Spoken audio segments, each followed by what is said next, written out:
बिस्मिल्लाहिर्रहमानिर्रहीम। Dear students, आज हम रस्मुल ख़त के हवाले से तफसील से पढ़ने जा रहे हैं। रस्मुल ख़त से मुराद ऐसी तहरीरी अलामात हैं जिनको ज़ुबान से अदा किया जाता है और वो इजहार वसीला का ज़रिया बन जाती हैं।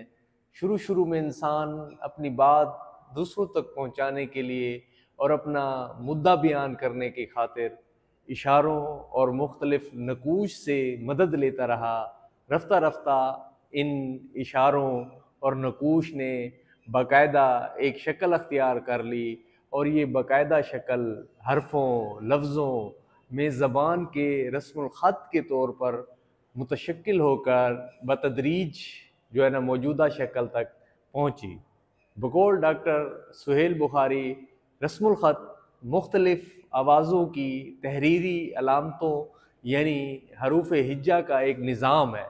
इंसान जब ज़बान की जो है ना मुख्तलिफ़ चीज़ों को जब आवाज़ें और ईजाद कर चुका तो इससे इस बात की ज़रूरत महसूस हुई कि इसकी आवाज़ों के समई रूप को बसरी रूप में तब्दील करके उसके ख़यालात जो है गैर हाजिर शख्स तक ना सिर्फ सिहत और कतियत से पहुँचाए जा सकें बल्कि मुस्तकबिल में ज़रूरत पड़ने पर उसके लिए महफूज भी किए जा सकें, ताकि जो भी चाहे उनसे हस्ब ज़रूरत जो है वो इस्तिफ़ादा कर सके। तो ये रस्मुल ख़त है, ये तहरीर है।